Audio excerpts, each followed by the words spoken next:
Bueno, muy bien, muy bien, muy bien, Marcelo. Está entonces abierta la agenda económica. Por supuesto que el impacto de la noticia del día tiene que ver, desde luego, con la explosión, sin duda, ¿no? Se profundizó en realidad el estallido de la pobreza y la indigencia en la Argentina. La noticia obviamente es muy impactante, pero sobre todo porque uno no escucha, desde luego en el gobierno y en algunos sectores de la política tampoco, la obsesión por crear riqueza, por generar las condiciones para que los argentinos traigan dólares a la Argentina, para que los argentinos vendan los dólares, abran empresas, abran comercios, contraten gente. Claro, para eso tienen que estar dadas las condiciones, y todo indica que la Argentina camina justamente en el camino contrario. Pero de todas maneras, más allá de eso, Marcelo, atención, propietarios e inquilinos. Atención, propietarios e inquilinos, porque hoy, 1 de abril, se termina el congelamiento de los alquileres y de las cuotas hipotecarias, y también se termina la prohibición para iniciar juicios eventualmente por desalojo. Recordemos, Marcelo, que lo que está vigente es el decreto 320, que justamente venció el 31 de marzo. Puede ocurrir que lo vuelvan a prorrogar, sería la 4ª vez que lo hagan, y en principio toda la información decía que justamente el gobierno no lo iba a volver a prorrogar. ¿Qué es lo que ha ocurrido aquí? Bueno, hay una muy buena nota del periodista Martín Goss, que la recomiendo, está publicada en Clarín, y hay muchos detalles allí. Bueno, obviamente hay gente que desde marzo de 2020, precisamente por el efecto de la pandemia, ha seguido pagando el mismo valor de alquiler. En ese caso hay una deuda del inquilino con el propietario por la diferencia de lo que tenía que pagar y lo que pagó. El decreto establece que esa deuda se puede saldar en cuotas, hasta 12 cuotas, sin intereses.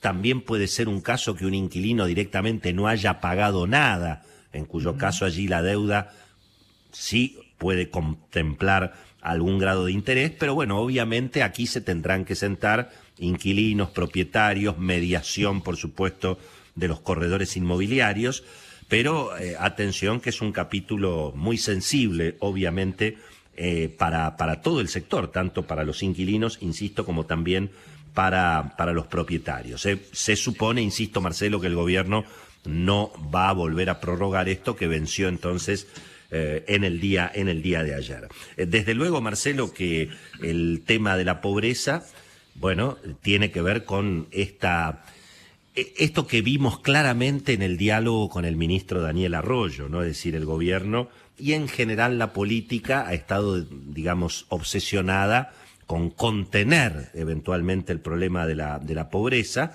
repartiendo planes, repartiendo subsidios, aumentando los impuestos. Por supuesto, lo que se ha conseguido después de años y años de ese estatismo es que haya cada vez más pobreza y menos riqueza. Eso evidentemente los números definitivamente hablan. Y por eso me parece que es tan importante, Marcelo, el debate respecto de, bueno, cómo la Argentina se propone salir de esta tragedia socioeconómica, y si la propuesta en definitiva es más cepo, más Estado, un poco lo que representa Cristina, no ella en particular, ¿no? Y eso en definitiva también se va a discutir en las elecciones que vienen. Por eso yo insisto, Marcelo, en que las elecciones de este año van a terminar siendo un plebiscito respecto de qué modelo es el que la Argentina, bueno, quiere para enfrentar este desastre socioeconómico que efectivamente tenemos. Hoy el gobierno anuncia, por ejemplo, un plan supuestamente para levantar el cepo cambiario, para que haya inversiones nuevas, porque en definitiva de esto se trata, ¿no? Ahora, te cuento algo al respecto. Me contaron esta mañana con algunos detalles lo complicado que se ha vuelto en la Argentina a lo largo de todo este año para importar libros para los colegios. Claro, definitivamente, claro. Bueno, el año pasado las editoriales de libros han tenido muchos problemas para vender, y este año, al igual que en la época de Moreno, no les permiten sacar los libros de la aduana, que están estamos en abril, y esto está así desde enero. Absolutamente. Así que ha vuelto, digamos, un poco la época de Moreno. Yo no sé si esto tiene que ver con el cepo o con esta hipótesis argentina tan ridícula sobre que los libros afectan la salud. Viste que habían dicho que... La tinta era. La tinta mortal. Hemos hablado de la tinta mortal en varias oportunidades. Claro, el plomo, o por ahí una plomo. Combinación de ambos elementos. Un problema con los dólares. Exactamente. Esta tristeza, digamos, que produce el cepo en la Argentina, más el hecho de que los niños argentinos pueden morir no ya por el COVID, sino por la tinta de los libros, que es un riesgo que, como todo el mundo sabe, es muy dramático, ¿no es cierto? El segundo especialmente, ¿no? Definitivamente. Pero bueno, en cualquier caso, les paso el dato. También había ayer problemas con la importación hasta de cápsulas de Nespresso. Sí, absolutamente. Lógicamente, Sí. Marcelo, porque se combina la falta de dólares, producto del cepo cambiario, que imagínate que no hay dólares ni para comprar vacunas.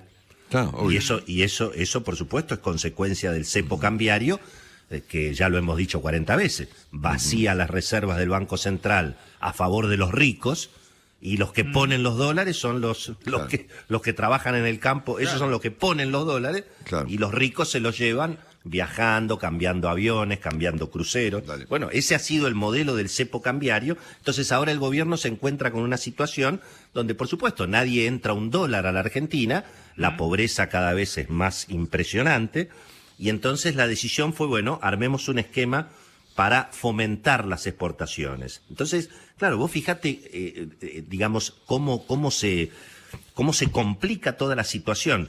El que trae dólares nuevos, suponete para invertir o para ampliar la fábrica, bueno, le permiten que las exportaciones solamente el 20% las puede liquidar por el mercado libre.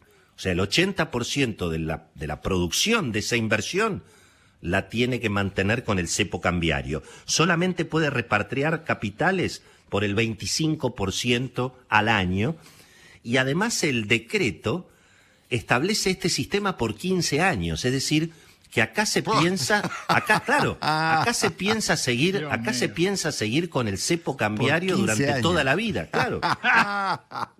Con lo cual se está blanqueando que el modelo que tiene el gobierno en materia económica es el cepo eterno. Bueno, ¿te imaginás, Marcelo, que con el cepo eterno la pobreza no va a ser otra cosa que seguir subiendo? Pensá que el número de 42%, que son prácticamente 19 millones y medio de argentinos, era el número hacia el final del año pasado. Hoy claramente la pobreza se estima en 45%, camino de 50%, y te doy el último dato.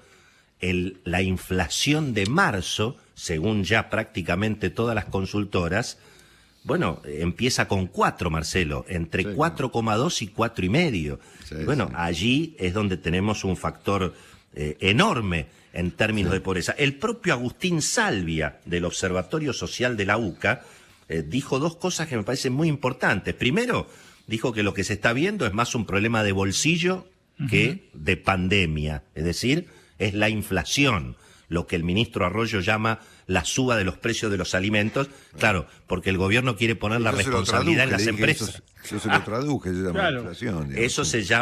Eso se llama inflación. Y la otra reflexión de Agustín Salvia, bueno, estamos viendo una sociedad que no tiene horizonte después del COVID. Y bueno, la pregunta entonces es, ¿cómo vamos a encarar esta cuestión? ¿Con más Estado, con más inflación, con más cepo, peleándonos con Estados Unidos, peleándonos con Europa? ¿Qué nos van a salvar los chinos? ¿Nos van a salvar los rusos de la pobreza? Ay, Marcelito. Dobredín, Willy, gracias. Felices Pascuas, Marcelo.